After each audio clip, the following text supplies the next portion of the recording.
So students, today we are going to talk about ideals, ideal generated by a subset of a ring. Yesterday we discussed certain problems from chapter number 13, and that was based on integral domains and field. And there we used certain terms like idempotent elements and nilpotent elements. And we did not actually gone in deep yesterday. But for the sake of completeness, let us recall the definition. What is the idempotent element and what are the nilpotent elements? And then we will be talking about another concept called ideals. And ideals are ideal is a parallel concept that we have studied in group theory. In group theory, we know that if you remember, normal subgroups and all right. So this is a parallel concept to normal subgroups in case of group. Okay, so here in ideals, we will be discussing similar things to that of normal subgroups. And moreover, we know that once we know that a subgroup is normal in a group, then we can talk about the factor group or quotient group. And the similar thing we will be discussing here in the forthcoming classes. So once we are through with the ideals, various kind of ideals, then we can talk about quotient or factor rings. Okay, and then properties we will be discussing. Okay, so the first thing today we are going to have is that idempotent element. Although it is not written explicitly in syllabus, but it is better to have some knowledge of it, idempotent element, so that in the forthcoming classes, or I mean to say that linear algebra 2, ring theory and linear algebra 2, you are aware with these terminologies.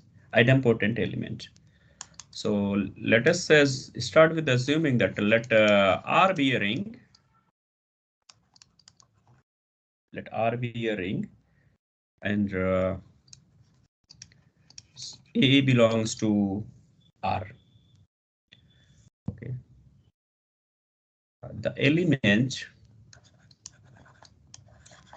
any element, if you take, and for instance, we have taken element A.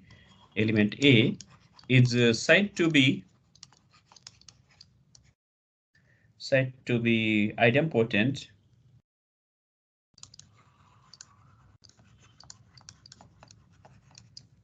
if A square equals to A.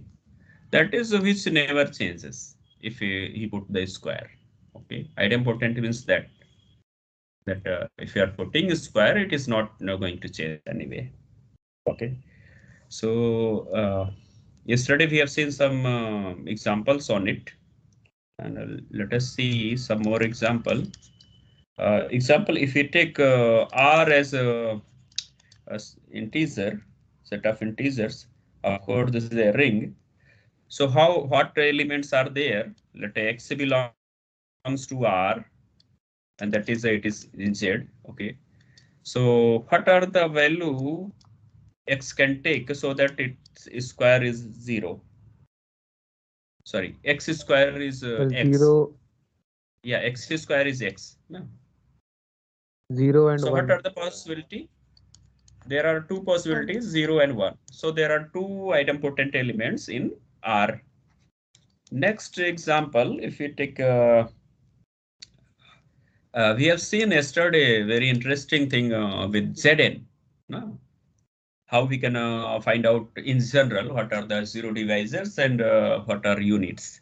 Okay, and we came to know that a zero is neither a zero divisor nor an unit. Okay. So here, if we are taking R, the ring Z20, okay, Z20, or we can let us take a small ring first. Okay, so in Z10, you know that elements here are 0, 1, 2, 3, 4, 5, 6, 7, 8, and up to 9. So what are the elements here? Uh, which on squaring doesn't change. 0, 0 square is 0. Another element, 1 square is 1. Okay. As soon as you are taking a ring, so you will be getting always an element 0, which will be idempotent. But we are not sure about 1 because a ring may or may not contain unity. Fine. But in case of integral domain, because 0 and 1 will be there, certainly. So there will be at least two idempotent element. Are you getting what I'm trying to say? Yes, sir. In an integral domain, we must have 0 as well as multiplicative identity. Nah? And in those, for those, these two elements, we always have 0 square is 0 and 1 square is 1. So in integral domain, we will be having, okay, certainly these things. And of course, because not every ring is an integral domain, or nor not a ring with identity is going to be an integral domain, you know, because it should be it should not have a zero divisor. Okay, it should not have any zero divisor, as well as it should be commutative. All right. So with less restriction, we can say if a ring which has unity, then it will be having at least two idempotent element. Okay. All right. So, and we are talking about at least two, not exactly. Okay. So here, next element 5 square, if you are keeping 5 square 25, you are dividing by 10, the remainder is 5. Okay. And 6 square equals to 6, 36, and 36 divided by 10 is leaving 6 as remainder. Okay. So these, I think 4 elements are there. Can we have something with 7? No. 49? No. 8 with 8? 8 square 64. No. And a 9 square 91. No. Okay. So there are 4 elements.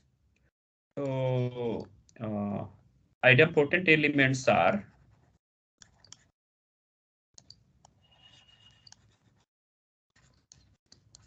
idempotent elements are 0, 1, 5, and 6. Okay.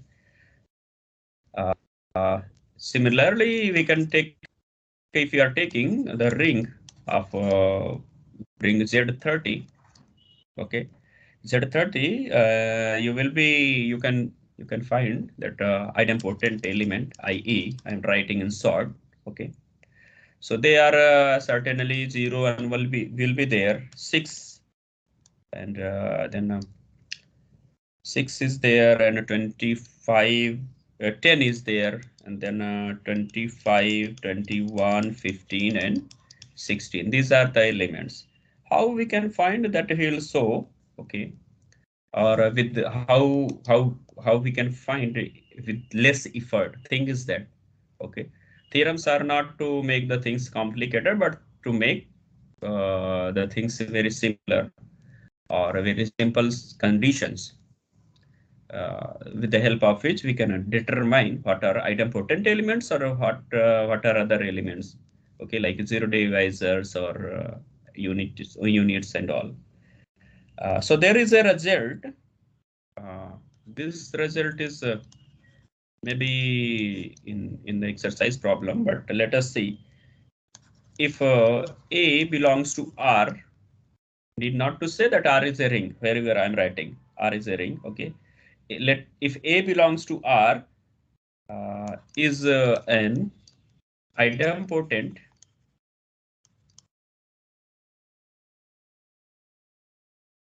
element element element, then 1 minus a is also idempotent element.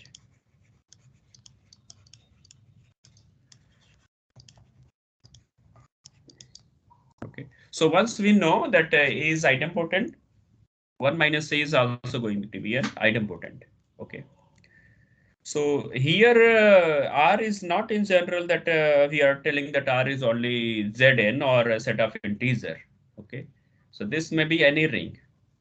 So once we know A, you will be knowing 1 minus A also. So half of this you have to determine, and later other letter idempotent or rest idempotent elements you can determine by subtracting it from A, from 1.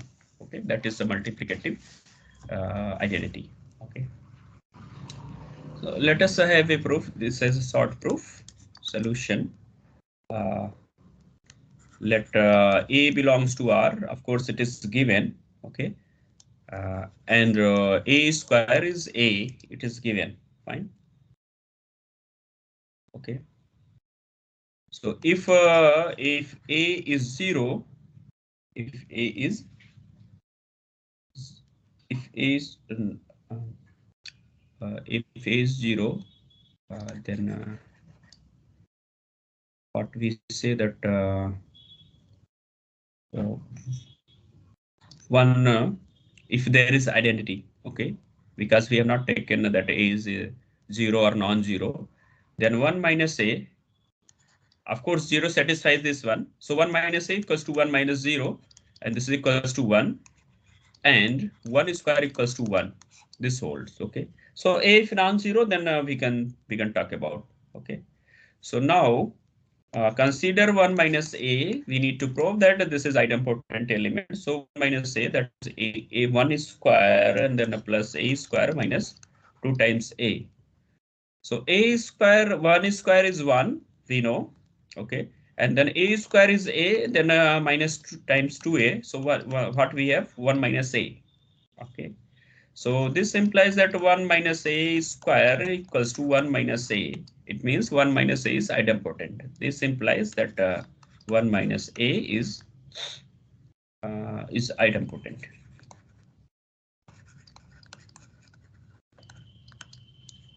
Okay.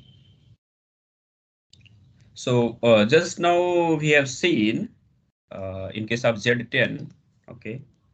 In case of Z10, so we need to determine half of them. Fine. 0 idempotent elements. Idempotent elements. We have 0, we have 1. Okay, we have 0 and 1 minus 0, that is 1. There are 2 elements. Okay, so once you determine that some element, let us take once you determine 5. So 5 is idempotent element. So 1 minus 5, that is negative 4, and negative 4 in Z10 is what? 6. So 6 is also an idempotent element.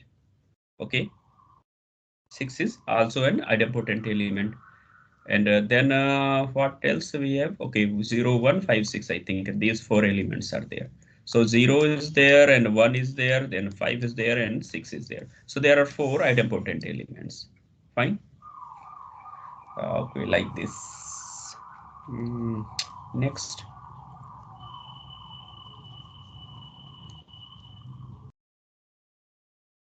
Sir 1 यहाँ पे multiplicative identity की वजह से लिखा है.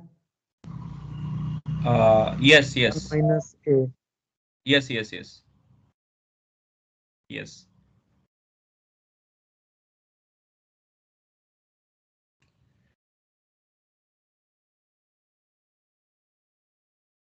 There is one result. Uh, you can try it out. Similar to what we have done yesterday, you can try it out. If R is an integral domain, so we are taking a particular case of ring. Okay, in an integral domain, uh,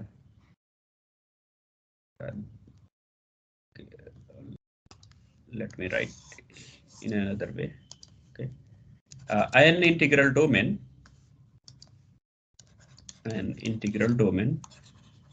has or has two exactly two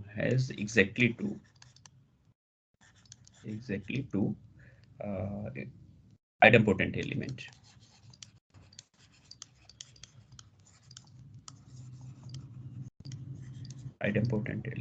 Okay, but converse need not be true.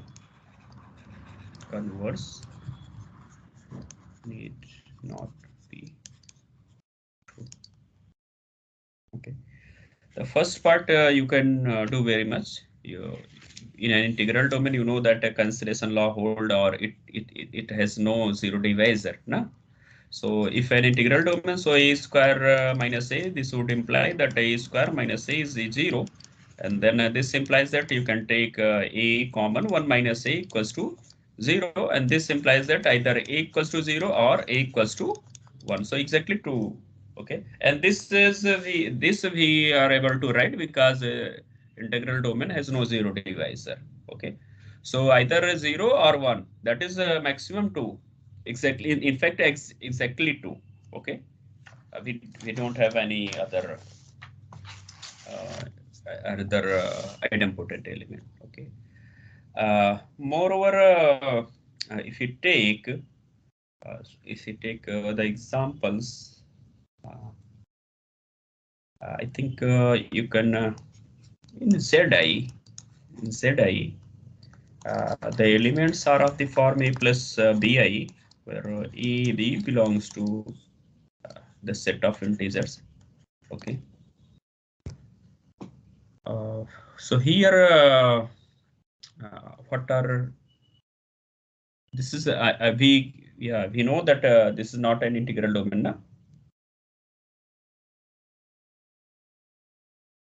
Has exactly two item and element 0 and 1.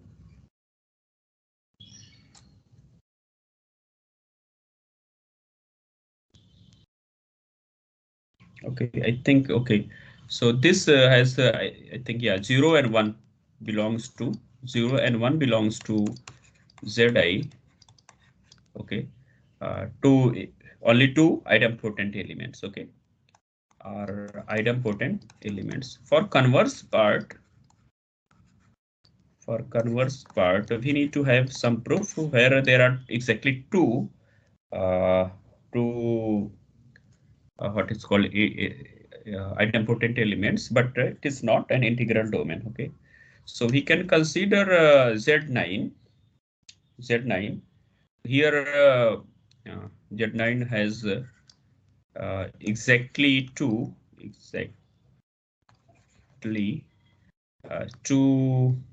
idempotent elements. Okay, but not an integral domain. Okay, so this is the example. Okay, let us we had given much time. Let us take another definition called the nilpotent element.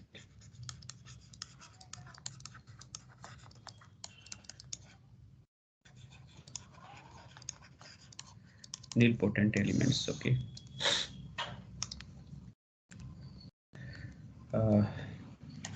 An element A belongs to the ring R is said to be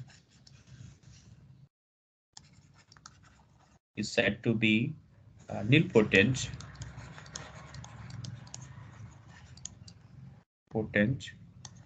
of R if a to the power n equals to 0 for some n, and this n should be some integer. Okay. Yeah. Okay. All right. So this okay. Let us find out for some n belongs to the set of positive integers. Okay, or natural number we can write. Fine. Okay. So what we need Find. Let us have some example.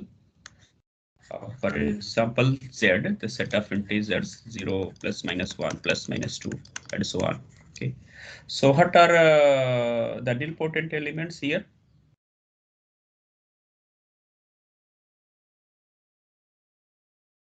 So 0.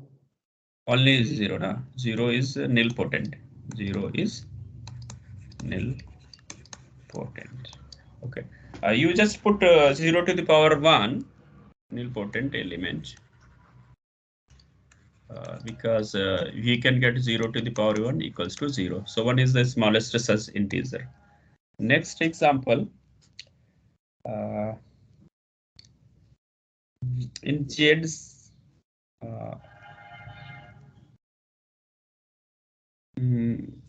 can we take in Z6 anything? 0, 1, 2, 3, 4, okay, 5. So what are there? Nilpotent elements? 0. Any other? 1 square is 1, 2 square is 4, 3 square is 9, and 9 is equals to 3, na? It's not 0, but not only square, but we need to find some, just like 1 to the power anything cannot make it 0, no? Never be 0. So 1 cannot be here. Okay. So what about 2? If you are putting 2 to the power n, can it be equals to 0 for any n?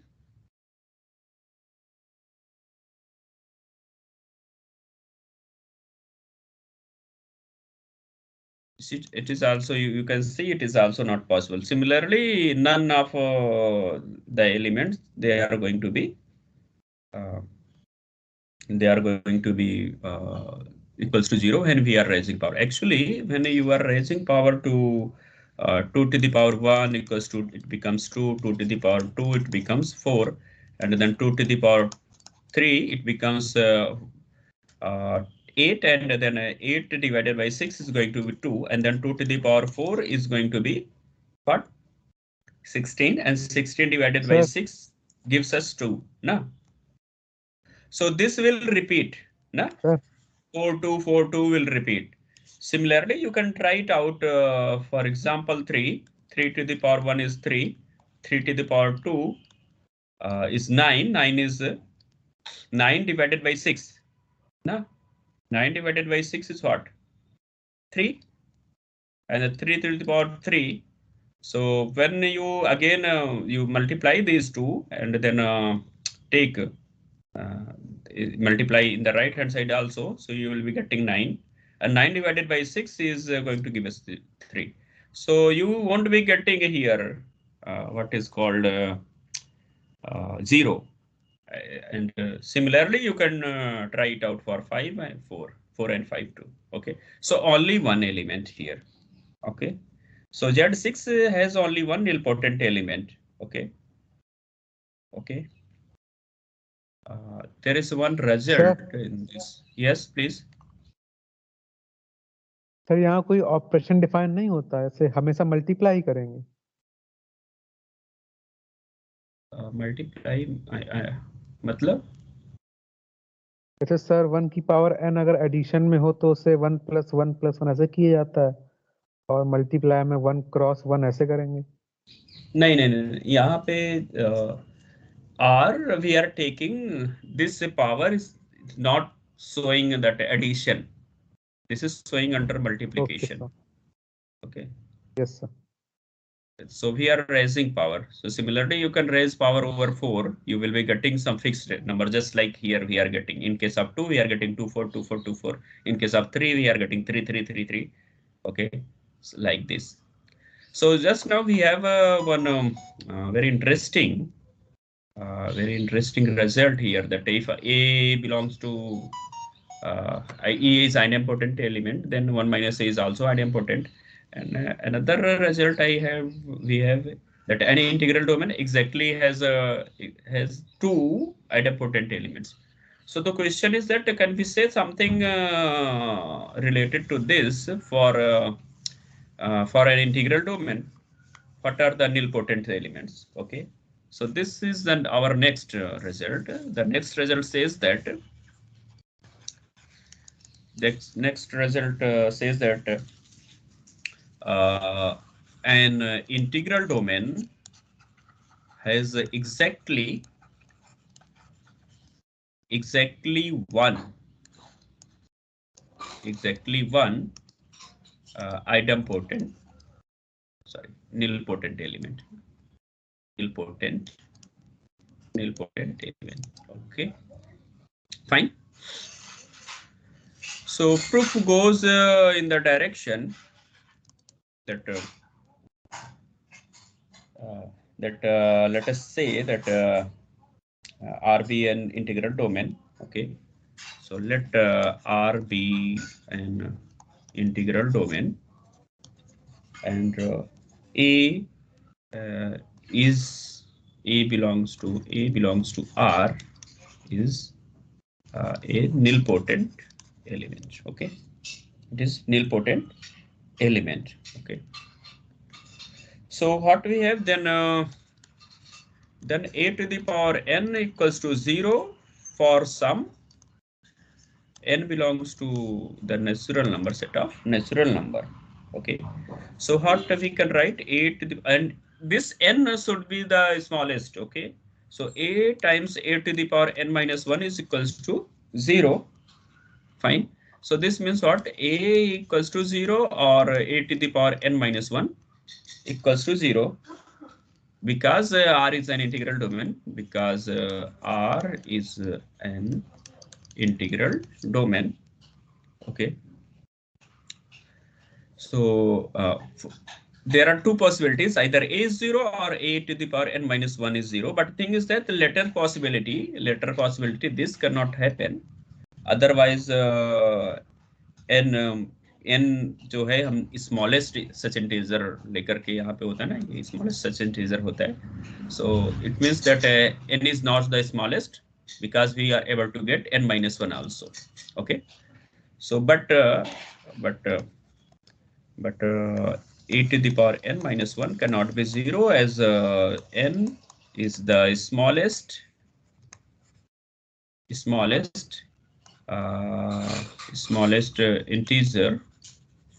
integer such that a to the power n equals to 0. So what we have? So we have a has to be 0. Okay, so there is only one possibility. Fine. Now the converse of this is they need not be true. Converse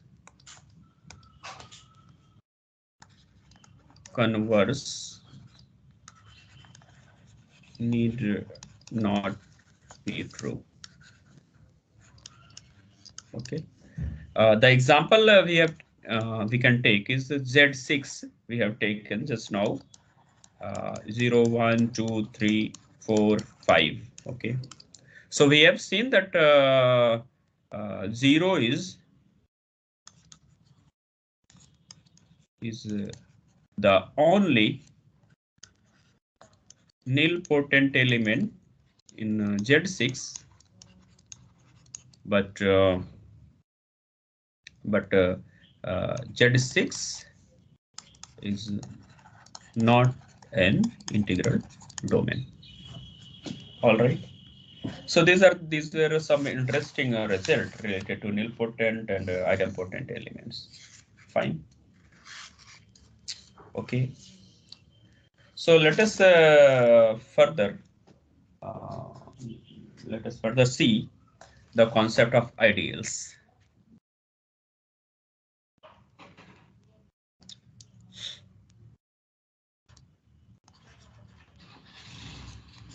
What are the ideals? In fact, ideals are a parallel concept of that we have discussed in normal subgroups of a group. Okay. So there are you know that we have seen in case of a normal subgroup something like this should hold. Then we say that a normal subgroup, or we sometimes say that G and G inverse belongs to G. Something like this we used to say. Okay. So this is a parallel concept to that. So here also we can take let R be a ring. Let R be a ring. Okay, and S is a subset of R. S is a subset of R. So it can be equal to also. We say that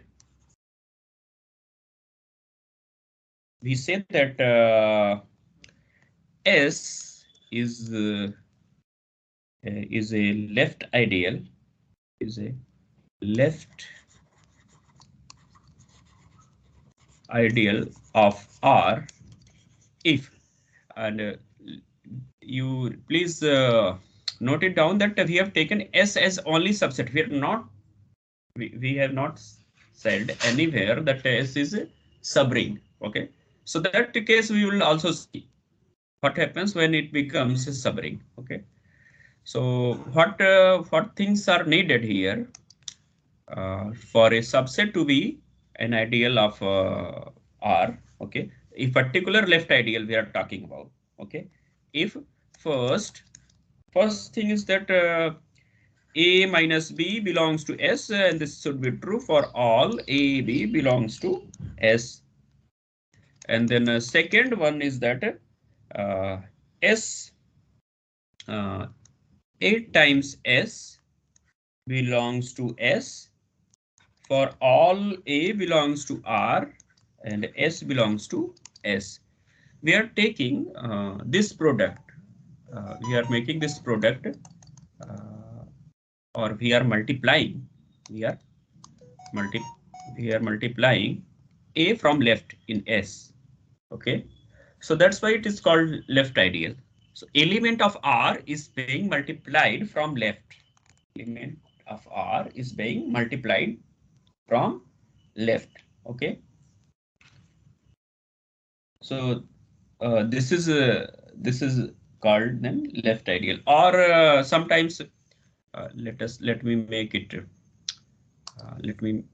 more absorb so that you can remember it. Okay, let me use another notation. You can write that RA belongs to S, and this should be true for all R belongs to R and A belongs to S. Is it okay now? It will be easy to remember. Na? Hello? It will be easy to remember. Na? So when you are talking about left ideal, keep R in the left side. Okay, and then this should belongs to S. Okay.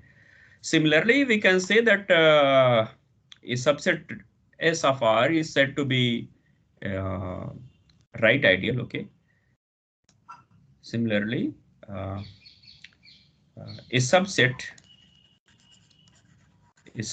S of R is said to be right ideal, a right ideal of R if first there are also two conditions. A minus B belongs to S for all A, B belongs to S. And then second one is that A times R belongs to S, and this should be true for all A, R, small r belongs to capital R, and A belongs to S, like this. Fine. So what we mean to say that if RA belongs to S, it doesn't mean that A are also going to be a member of S. Fine. Okay. And this will hold if you know that when R is commutative. So in that case, we can there is a possibility. So that we will see. Okay. Okay. Let us see next thing. So with the help of these two ideals, okay, we define the concept of ideal. Okay. What is an ideal then? Ideal. Ideals. What are ideals? A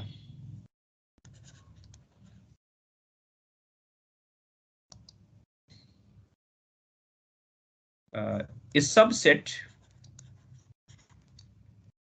S of R is said to be an ideal of R if it is left as well as right ideal. Okay so अगर दोनों हो जाए so left ideal as well as right ideal तो फिर हम कहेंगे कि वो आइडियल हो गया so that is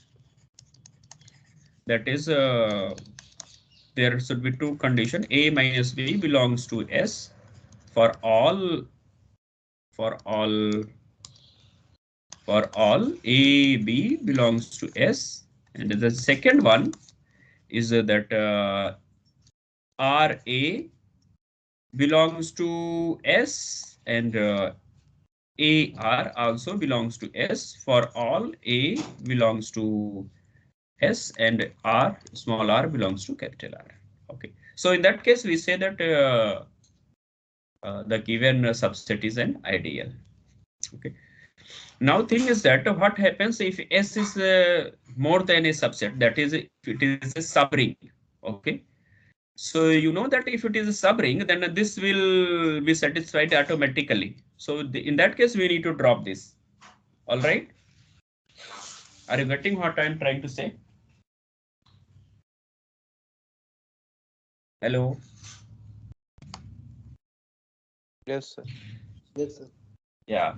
You know that the property in case of subring, you need to establish that the difference should be in that particular set, that subset. Okay. And also it should be closed under multiplication. Fine. It should be closed under multiplication. And multiplication, here we are saying that they are closed, but thing is that we are not taking R and A, both are elements of S. But we are taking elements, one element from S, all right, but another element from R. So actually we are not talking about the closeness here. That closeness what we used to talk in case of subring. Okay. So I think it is clear.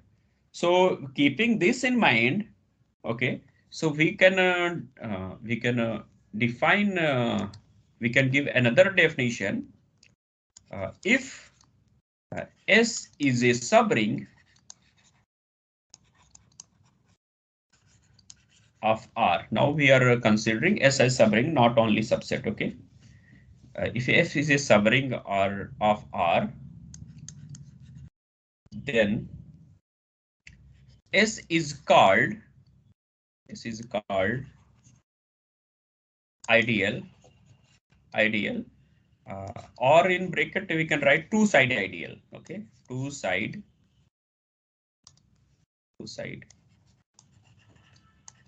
ideal, that is left ideal as well as right ideal of R if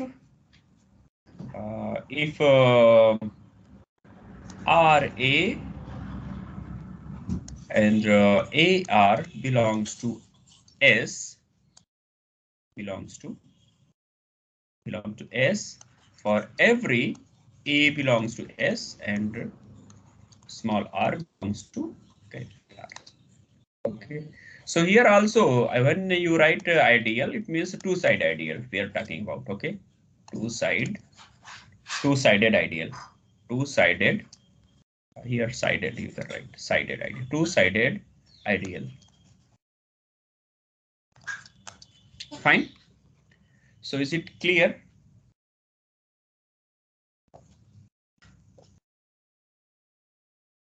Hello. Yes, sir. Okay, so let us take some example. I will leave in 2-3 minutes. Don't worry.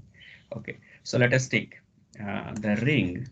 Okay, the ring SZ, and you know that its subrings are of the form mz. No, all subgroups of Z are going to be a subring. Okay, so this is a subring, you know. Okay, so this is a ideal. So mz is the ideal of R. The R, that is a set of integers. Okay, so for this you can verify two things, and of course you know that this is subring. So in that case you need not to verify the difference to be a member of that set. Okay, but still we can take let x and y belongs to mz. Okay, then x is equals to some m times, okay, m times a, and y equals to some m times b. Fine, where a, b belongs to a, and b belongs to the set of integers, right? So we can talk about x minus y. This is equals to ma minus mb, and then we can take m common. So we are left with m times in bracket a minus b. Okay, and because you know that Z is a ring. Okay, so Z is a ring. So difference is going to be in that set only. So this is a member of Z. So we are M here some A prime, and this belongs to where M times Z.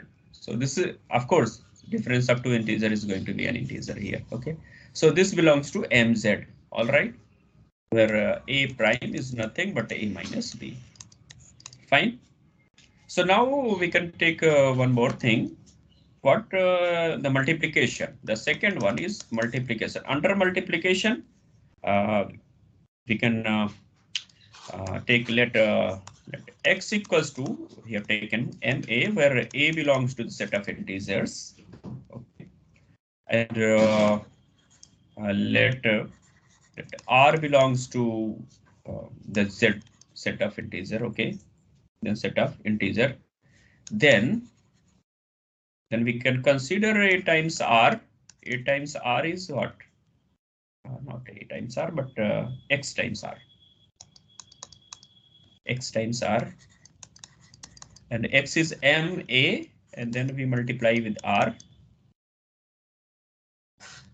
Okay, so this is what? M times ar. Okay, and then you know that because z is a ring. Okay, so this will be closed under multiplication. So this should be certainly a member of Z. No? So we have M and some R dash, where R dash equals to A times R. This belongs to the set of integers. Okay. So this is going to be member of what? Because this is of the form M times R dash. So this is going to be a member of MZ. Okay. So similarly, you can take this here we have proved this is the right ideal. Okay, right ideal. But we need to prove that this is two-sided ideal. Na? So now consider r times x. So similar way we can write r, and here ma, and then we can write, because you know that set of integers is commutative. Na? R is commutative. So we can write R and then A times M. And because of associativity, we can write it RA times M. RA times M. All right. And because M is also an integer, so we can write M times of RA. Fine. So this is going to be another member of MZ. Or else, with the help of this also we can say, because R is Z is commutative, as Z is commutative. Z is commutative. So x times R must be equals to R times x, and both belongs to MZ. That's all. In a similar fashion, we can see. So if R is commutative, then this is certainly is going to be ideal. Okay, so that we'll see. Okay, so this was hot for today. We'll continue our discussion tomorrow. Thank you for watching this video. To stay updated, please subscribe to our YouTube channel, Cosmos Learning. Happy learning through Cosmos Learning. To watch more, click on any of these cards. Thank you once again.